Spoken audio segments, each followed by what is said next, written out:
దేవుని బిడ్డలకి నా హృదయపూర్వక వందనాలు. ఈరోజు మనం ప్రార్థన జయములు జీసీ బీవింగ్టన్ గారి జీవిత చరిత్రలోకి వెళ్ళి ఇంకొక ఘట్టాన్ని మనం నేర్చుకుందాము. మరి ఆయన చాలా భారం కలిగి సేవ చేశారు. అందులో ఉన్న కొన్ని విషయాలు మనము నేర్చుకోవటం చాలా ఇంపార్టెంట్. ఈ చరిత్ర చెప్తూ ఇందులో కూడా ఒక వాక్యం ఉంటుంది. ఆ వాక్యాన్ని మనము ధ్యానం చేయాలా. ఎక్కువసేపు చదివేది ఉంది, నేను చదువుకుంటూ వెళ్ళిపోతాను. ఎక్కడన్నా ఆపితే అప్పుడు దానిలో నుంచి ఒక మర్మము బయటికి తీద్దాం. రైట్. దేవుడు మనతో మాట్లాడును గాక. ఆమెన్.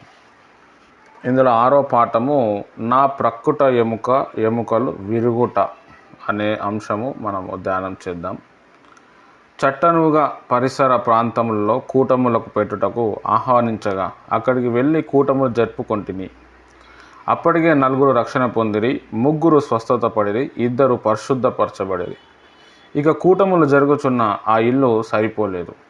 అక్కడున్న 3 సహోదరులు ఆ ప్రక్కనే ఒక పెద్ద గది అద్దెకు తీసుకొంటిమి అనేది.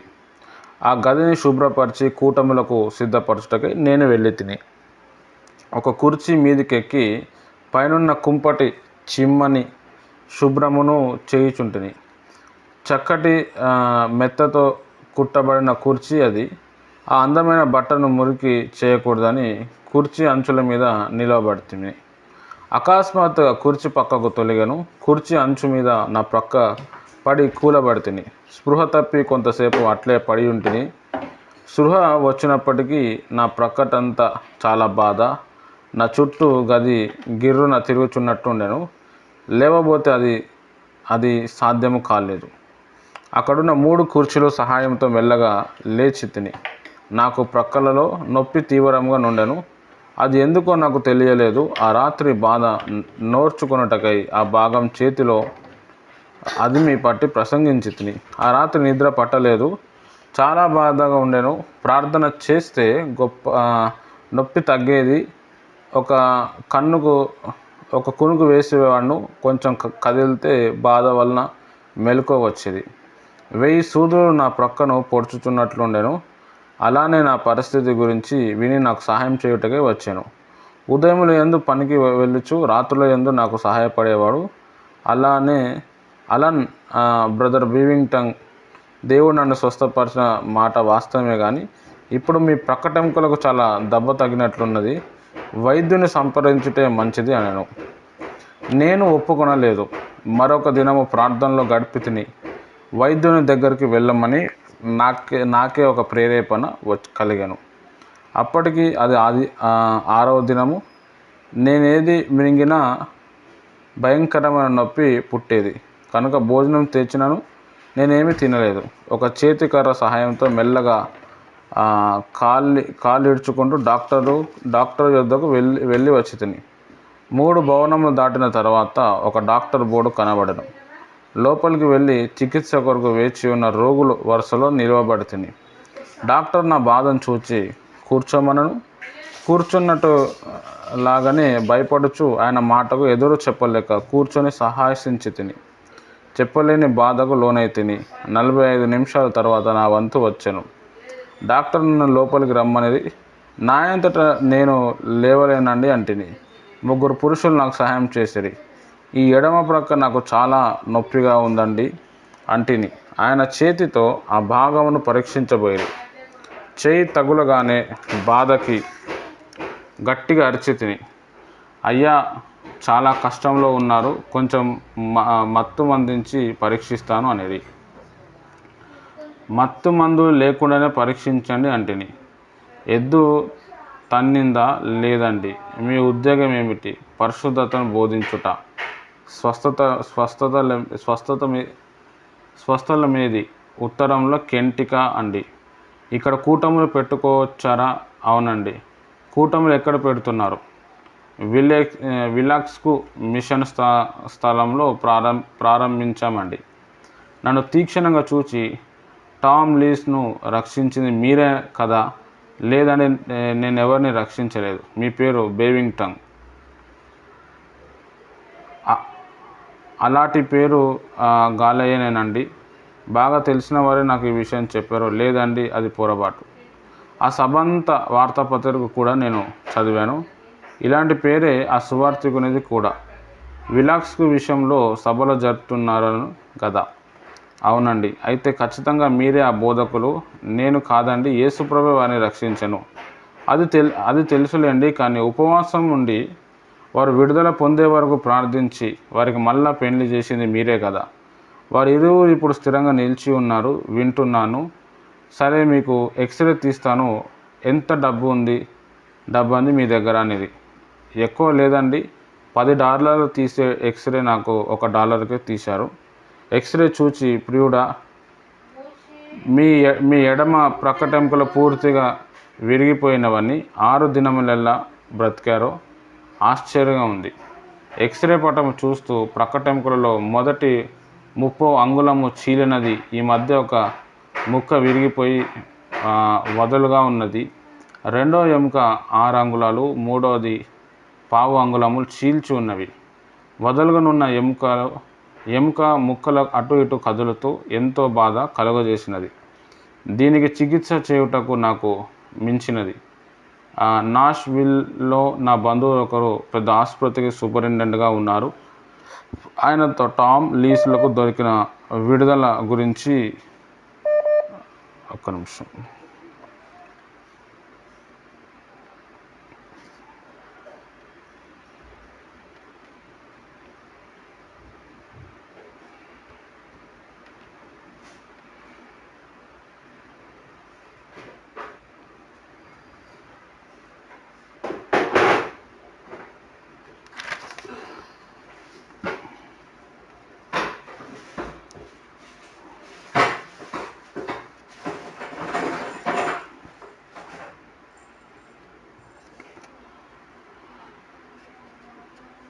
శస్త్రచికిత్సకు $500 వ్యయమగను. ఎముకలు అతుకుటగాను 7 నెలలు మీరు ఆసుపత్రిలో ఉండవలసి వచ్చును. రేపటికి అన్ని ఏర్పాటు చేసి మీకు తెలియజేతూ అనిరి.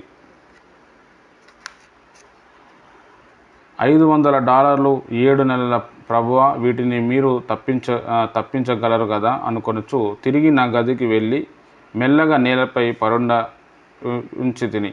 ఏ చిన్న కదలిక అయిన భయంకరమైన పోటు రేపడిది.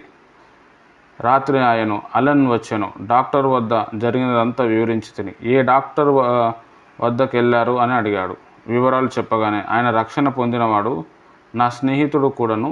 వీధి ప్రసంగాలు, జైలు కూటముల కొరకు నాకొక హార్మోనియం కొనిపెట్టారు.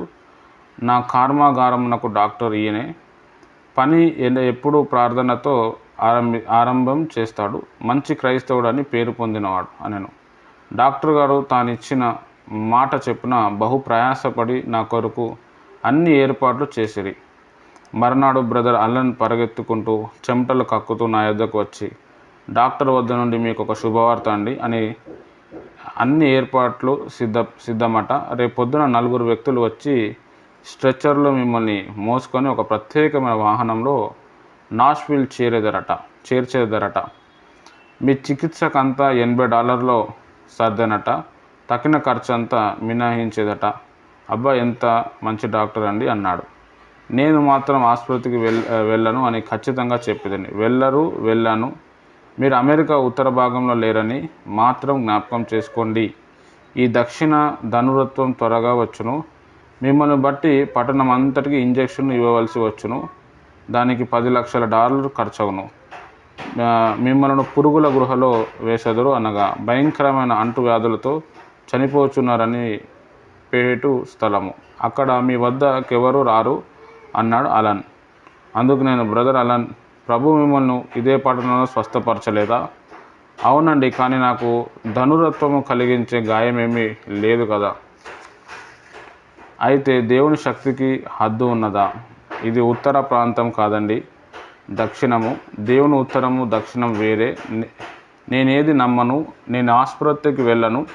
నా పరమ వైద్యుడు నాకెన్నో గొప్ప కార్యములు చేశాను. ఆయనకు చేతగాదనట్టు నేను ఆయనకు నా వీపు త్రిప్పలేను. సరే, ఈ పట్టణం అంతటిని తొందర చేసి $10 లక్షల వ్యయపరిచి పురుగుల గృహము చేర్చుకుంటే ఇక దానిని మీరే బాధ్యులని అలన్ అనెను. తెల్లవారి పనికి వెళ్ళుచు అలన్ డాక్టర్ దగ్గరకు వెళ్ళాను. డాక్టర్ గారు ఆయనను చూచి, నేను చేసిన ఏర్పాట్లన్నింటినీ గూర్చి విని బీవింగ్టన్ గారు ఆనందభరితుడై ఉండును కదా అనేది. అయ్యో లేదండి, ఆయన చాదస్తపు మనుషుడు, దేవుడు బాగు చేస్తాడు, ఆసుపత్రికి వెళ్ళాలంటున్నాడు. ఎంత బుద్ధిహీనుడు, డాక్టర్ దగ్గరికి రాడట. అయితే నేను పడిన ప్రయాసం అంత వ్యర్థమేనా? అవునండి, దయచేసి క్షమించండి అని అలన్ తన పనికి వెళ్ళిపోయాను. డాక్టర్ గారికి పట్టలేని కోపం వచ్చెను. ఆయనలోని పాత ఆదాము పైకి రేగాను. తన కోపం అణుచుకొను లేక మున్సిపాలిటీ వారికి నా విషయం ఫిర్యాదు చేశాను.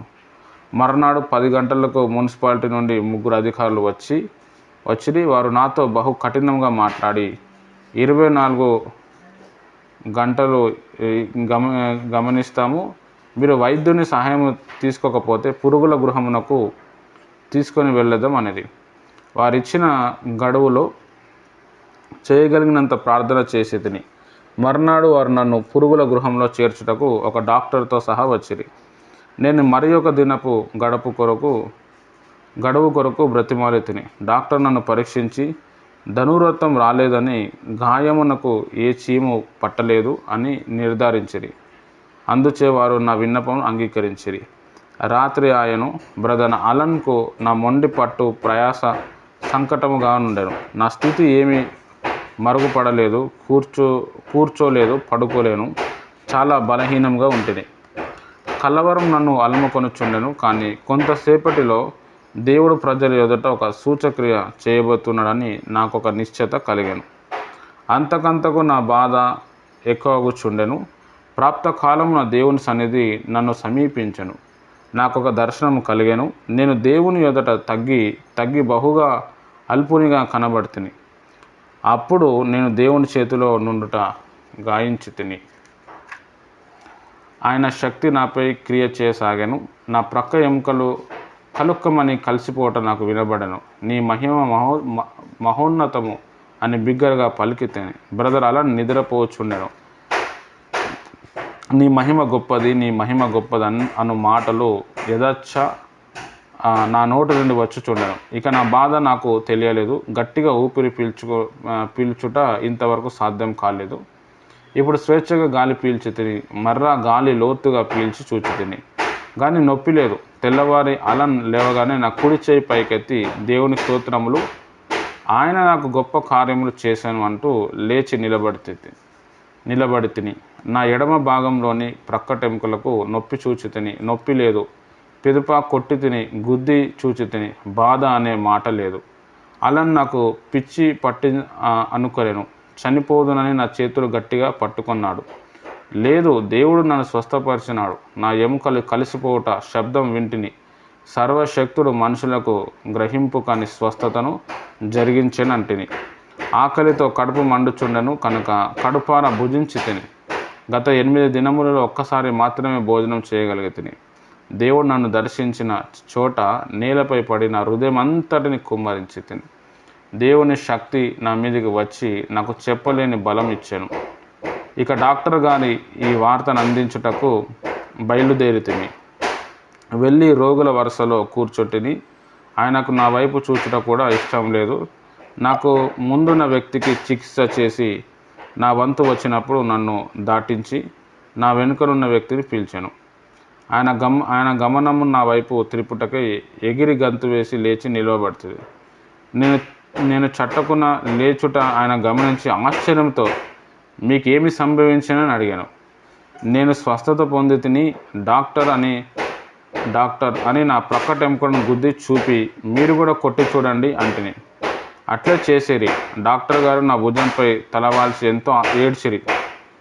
దేవుని స్వస్థపరచు శక్తి ఈ రీతిగా నేను ఎన్నడూ చూడలేదు. క్రీస్తు మమ్మల్ని స్వస్థపరచాడు అంటున్నారా అనేది. అవునండి, మళ్ళీ ఎక్స్రే తీయండి అంటుంది. ఆ వదలుగానున్న విరిగిన ఎముక ఏమైందో నేను చూడాలి అన్నారు డాక్టర్.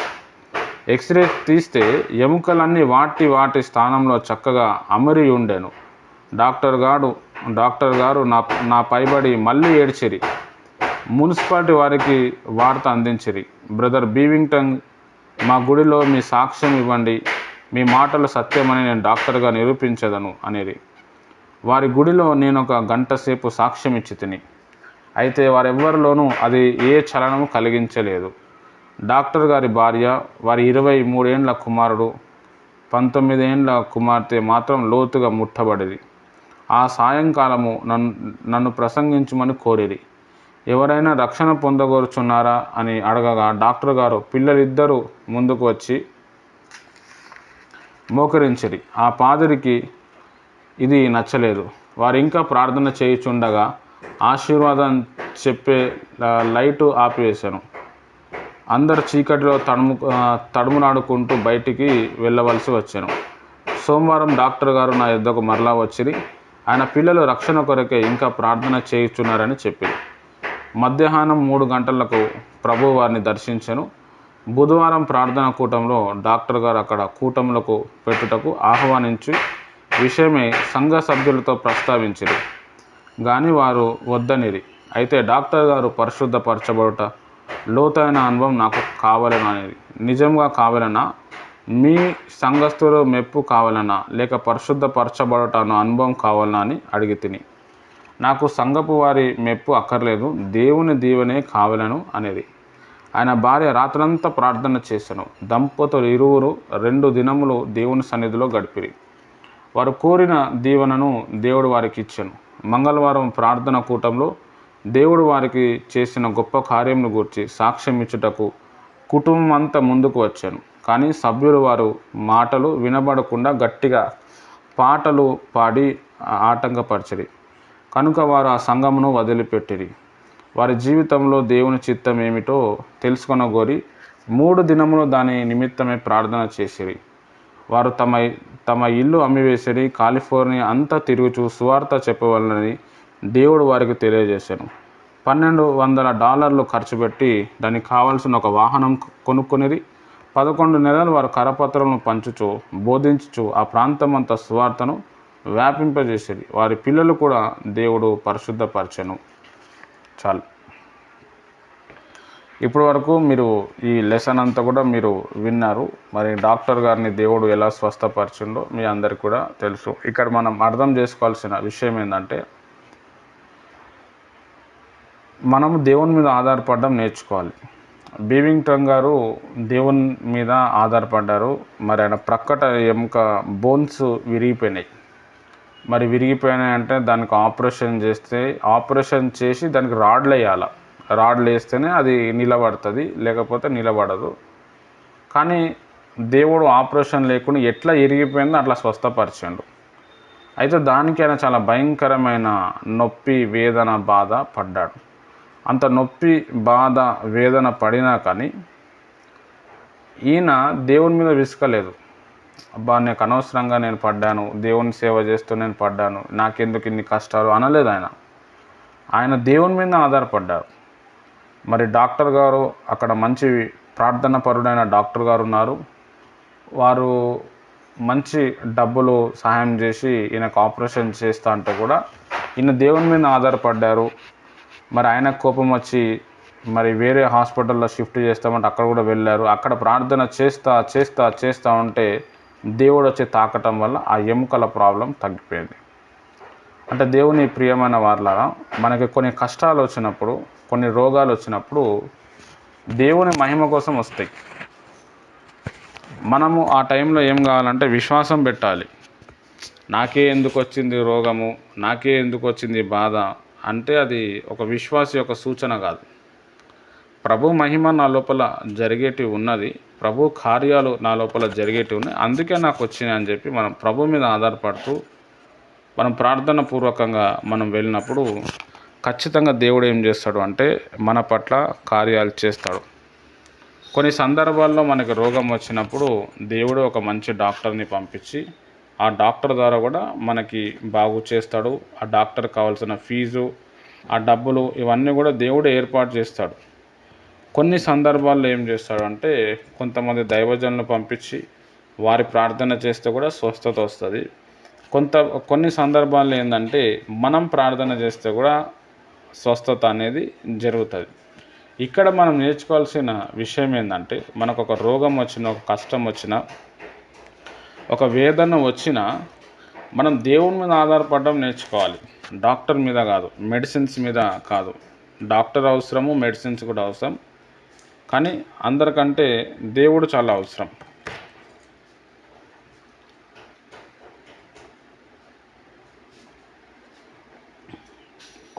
మనం ఎప్పుడైతే దేవుని మీద ఆధారపడి, దేవుడా నువ్వే ఉన్నావు, నాకు ఈ ప్రాబ్లం ఉంది అని చెప్పి మనం దేవుని మీద ఆధారపడతామో, అప్పుడు దేవుడు అయ్యో ఆయన నా మీద ఆధారపడుతుంది కదా అని చెప్పి దేవుడు కథలు వస్తాడు అనమాట. కానీ చాలామంది ఏం చేస్తారంటే, ఒక రోగం వచ్చినప్పుడు, ఒక కష్టం వచ్చినప్పుడు దేవుని మీద ఆధారపడరు.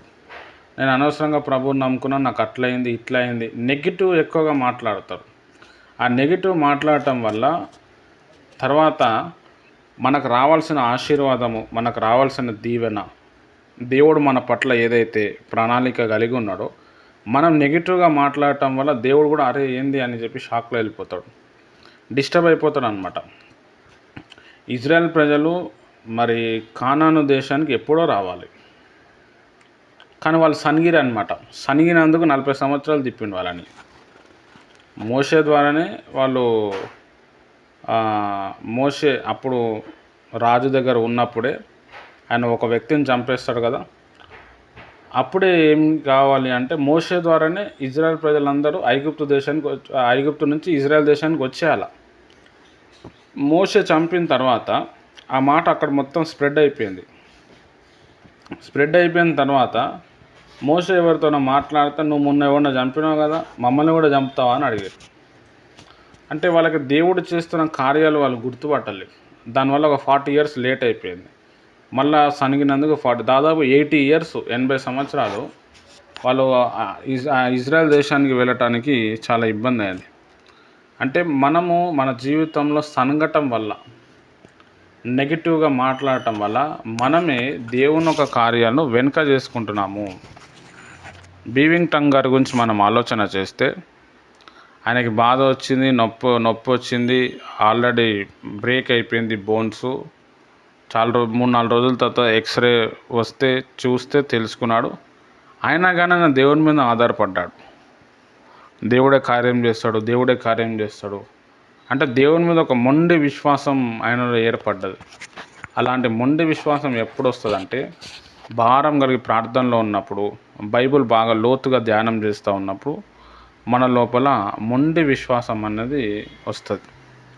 హల్లెలూయా. అంటే దేవుడు ఈయన చరిత్రను మనం చదువుతూ ఉంటే చాలా విషయాలు మనకి తెలుస్తూ ఉంటే మనం నేర్చుకోవచ్చు. అంటే ఒక దైవజనుడు అనే వ్యక్తి ఇట్లా ఆధారపడాలి, ఎలా ఉండాలి, సేవ ఎలా చేయాలి. ఈయన అంతకుముందు టామ్ ఇంకా లీస్ ఇద్దరు భార్యాభర్త, వాళ్ళిద్దరికి చేతపడి చేశారు. వారిద్దరు విడిపోయారు, ఎన్నో సంవత్సరాలు విడిపోయారు. ఆయన పెద్ద తాగుబోతుగా మారాడు. ఈయన రాత్రంతా ప్రార్థన చేస్తే ఆయనలోకి తాగుడు దయ్యం బయటకు వచ్చింది, ఆయన మారిపోయాడు. ఆయన ఏం చెప్పినంటే, అయ్యా నేనే కాదు మా భార్య కూడా ఉంది, ఆమె కూడా మారారు. ఆమె ఏడుందో ఈయనకు కూడా తెలియదు. ఆమె పేరు చెప్తేనే అంత ఆ ఏరియాలో హడల్.